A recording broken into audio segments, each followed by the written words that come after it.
Vamos orar. Não podemos abrir a Tua palavra, Pai querido, sem termos a certeza que estás a nosso lado, orientando este estudo. Suplicamos Tua ajuda, em nome de Jesus. Amém. Amém. Vamos a falar neste estudo sobre a lei, o papel da lei, a função da lei.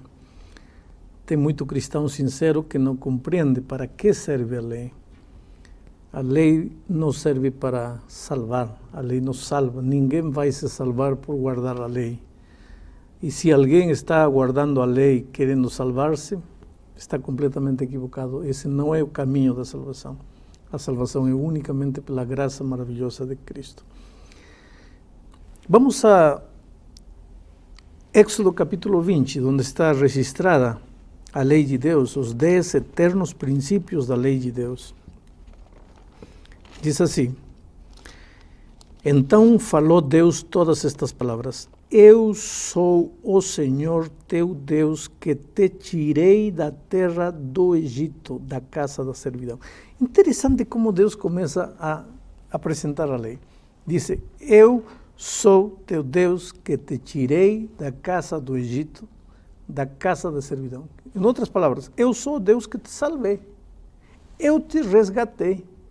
Eu te livrei, eu te remi. Agora, porque eu te libertei, porque eu te resgatei, porque eu te salvei, agora que você já está salvo, que você já está livre, que você já está remido, agora, escuta o que vou te dizer, para que você seja feliz vivendo a experiência da salvação. E aí, então, vem os mandamentos. Não terás outros deuses, etc, etc, etc, etc. Inclusive o quarto mandamento, que é o mandamento do sábado, que é um mandamento questionado, porque muitos cristãos aceitam todos os mandamentos, menos o sábado, porque o sábado já mudou, agora é domingo, porque Cristo ressuscitou no domingo.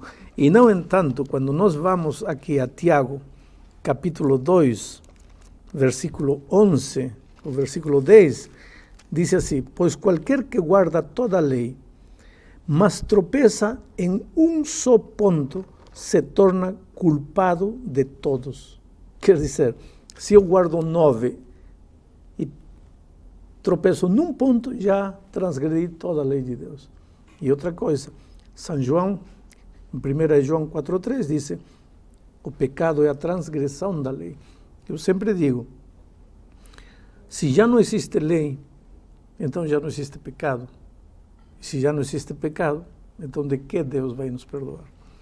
Um último pensamento antes de dar lugar a perguntas de parte de vocês. Em Salmo 111, versículos 7 e 8, encontramos o seguinte: As obras das suas mãos são verdade e justiça. Fiéis todos os seus preceitos. Está falando da lei de Deus, dos mandamentos de Deus, dos princípios de Deus, dos preceitos de Deus. E o versículo 8 diz: Estáveis são eles para todo o sempre. Quer dizer, a lei de Deus, os princípios da lei de Deus, são estáveis para todo o sempre. Se eles vêm de um Deus eterno, logicamente que os mandamentos de Deus são eternos, não tem fim. Tem muito cristão que diz: sim, mas Cristo já cumpriu a lei, já não é mais preciso guardar a lei de Deus. E, no entanto, Jesus, aqui em Mateus capítulo 5, versículo 17, Mateus 5, 17, diz: Não penseis que vim revogar a lei. Não vim para revogar, vim para cumprir. Então, essa ideia de que Cristo revogou a lei, anulou a lei, não é coerente com o que a palavra de Deus diz. Perguntas? Pastor, veja bem, o senhor começou a sua explicação afirmando categoricamente que a lei não salva, né? O senhor disse que nós somos salvos pela maravilhosa graça de Cristo. Se a lei não salva, para que lei? Porque, veja bem, eu sei o que é certo e o que é errado. A tendência humana, a gente sabe naturalmente o que é correto e errado. Sou salva pela maravilhosa graça de Cristo. Vou deixar que São Paulo te responda. Escrevendo aos Romanos, no capítulo 7, versículo 7, Paulo diz: que diremos, pois? É a lei pecado?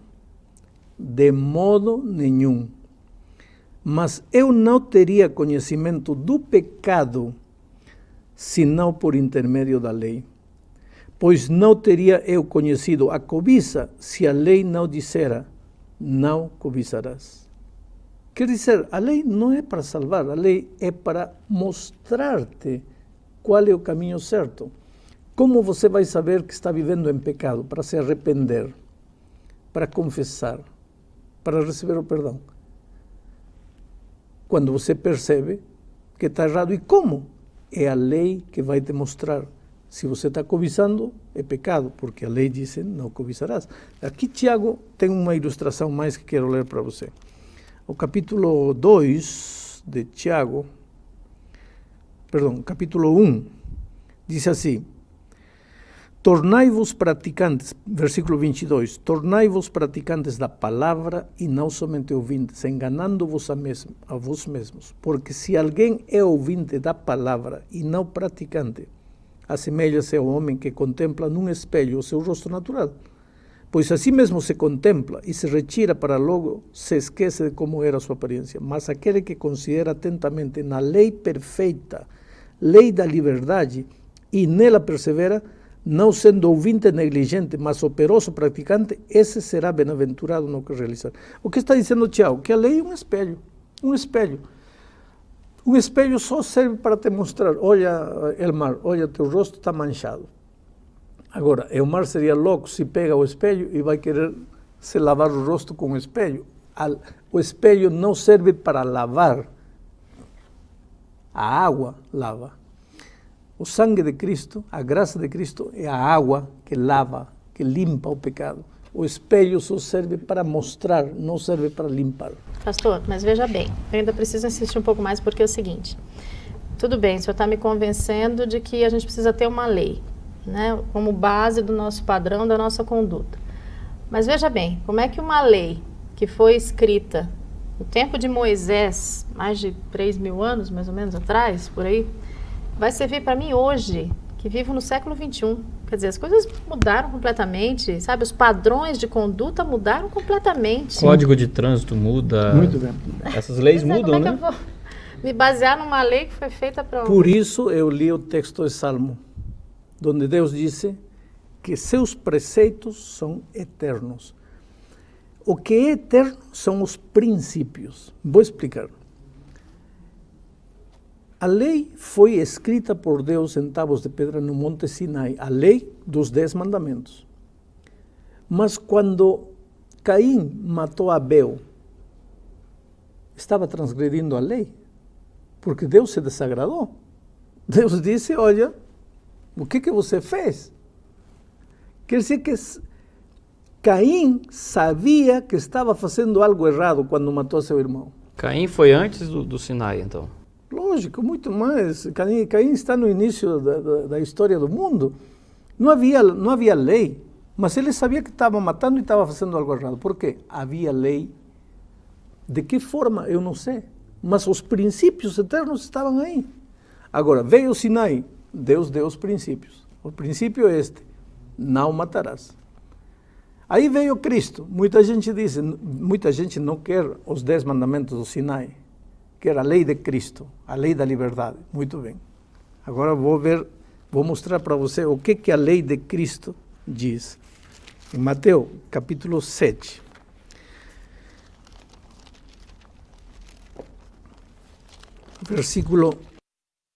Mateus capítulo 5, versículo 21, diz assim: ouvistes que foi dito aos antigos, não matarás, e quem matar estará sujeito a julgamento.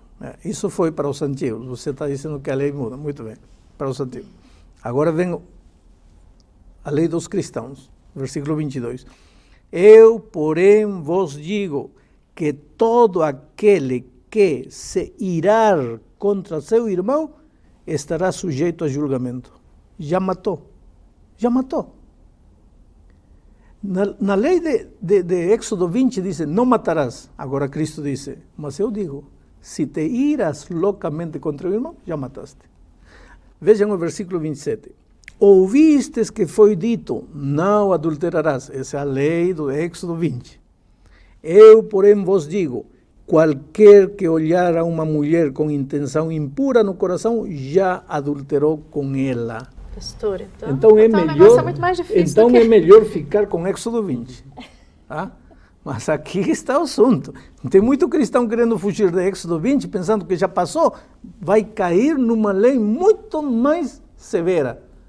Porque para Deus não basta não matar, basta intenções.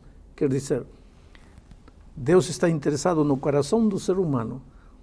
A lei de Éxodo 20 vale, o que Jesus aqui falou vale, o que Paulo falou vale, tudo vale.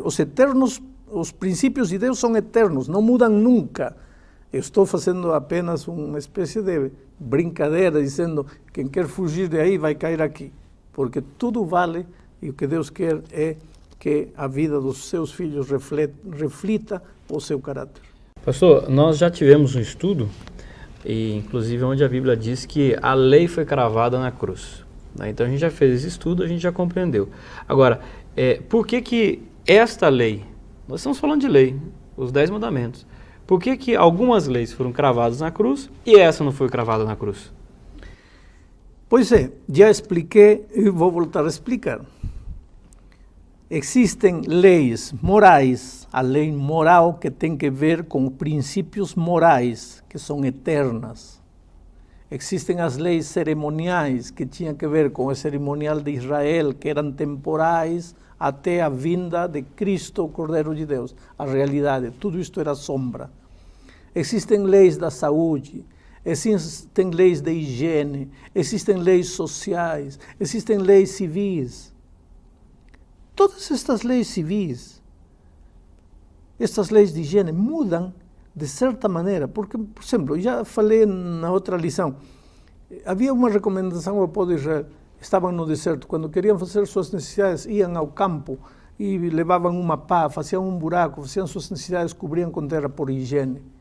Hoje está ultrapassado, hoje tem vaso sanitário, hoje aperta um botão, correio, limpou tudo.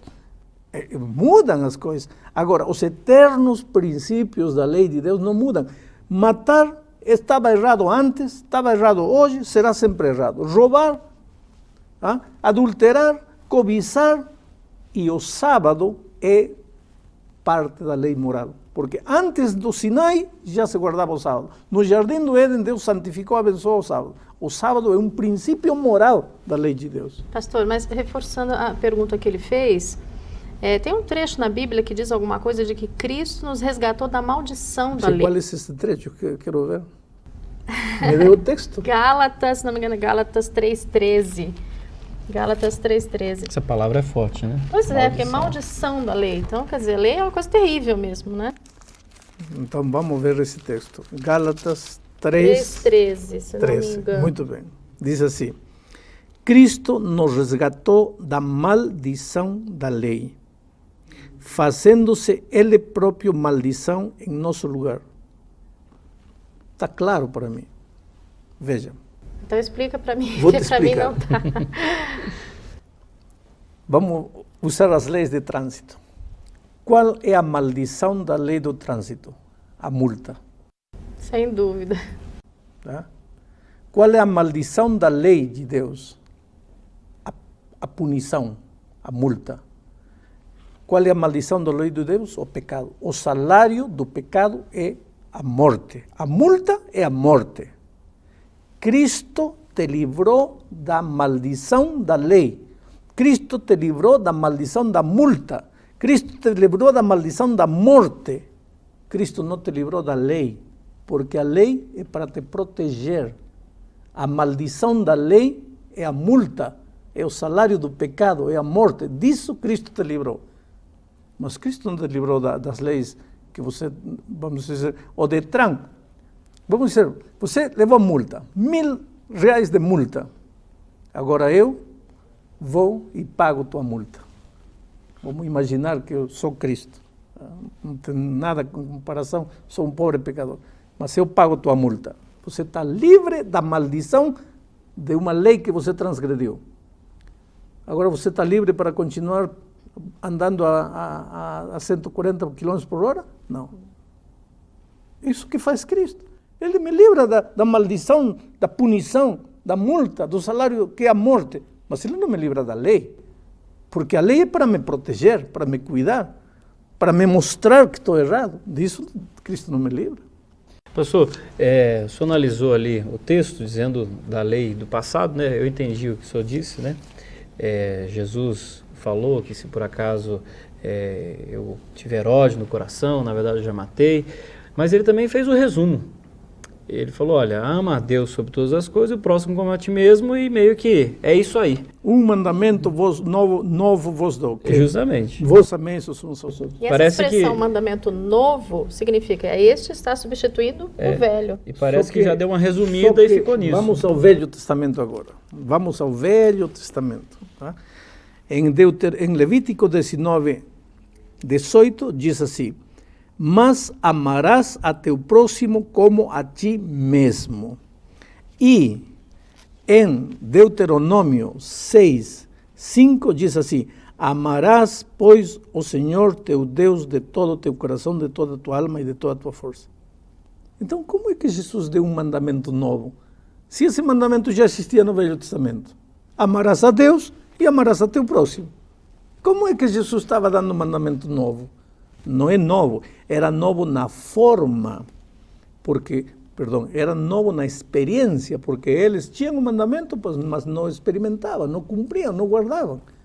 Agora, Cristo quer dar um mandamento novo na experiência, está resumindo os 10 mandamentos nesses dois, porque em realidade, se você ama a Deus, não vai usar o seu nome em vão, vai adorar unicamente a Deus, vai guardar o sábado, vai reconhecer Deus como o seu único Deus. Se você ama seu próximo, vai amar seu pai, não vai matar, não vai roubar. O resumo é isso. Eu resumiria mais em um só mandamento, amor a Deus. Porque se você ama a Deus, lógico que vai amar seu próximo. Antes que acabe nosso tempo, eu preciso lhe fazer uma pergunta, porque eu estou muito interessada na minha salvação. Qual é, então, o papel da lei na minha salvação? Mostrar-te tua realidade, para que você entenda que precisa de Jesus. Por isso, São Paulo diz, o fim da lei é Cristo. No sentido, o propósito da lei é Cristo. O objetivo da lei é levar-te a Cristo. O propósito do espelho é mostrar-te tua realidade. O propósito da água é lavar. O propósito da graça é perdoar e salvar. O propósito da lei é mostrar-te tua realidade. Estamos chegando ao fim desta lição e eu gostaria de dizer para você, querido, que você não precisa se preocupar com a lei, você não precisa ter medo da lei. Quem tem que ter medo da lei é o transgressor, o delinquente, o marginal. Esse tem que ter medo da lei.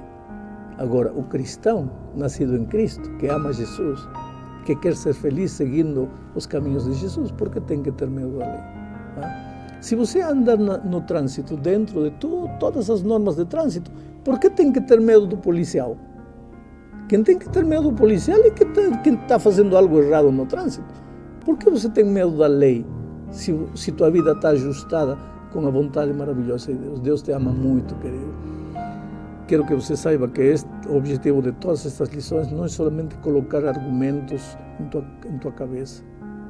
O propósito destas lições é aproximar-te mais de Deus, porque o cristianismo se resume a companheirismo com Jesus. Ele te ama, Ele quer viver contigo, Ele quer que cada dia você passe tempo com Ele, orando, estudando a Bíblia, trazendo alguém para Cristo. Que Deus te abençoe. Seja muito feliz, você, sua esposa, seus filhos, está passando por um momento difícil neste momento, que o Espírito de Deus, o poder libertador de Deus faça maravilhas na sua vida. Amém.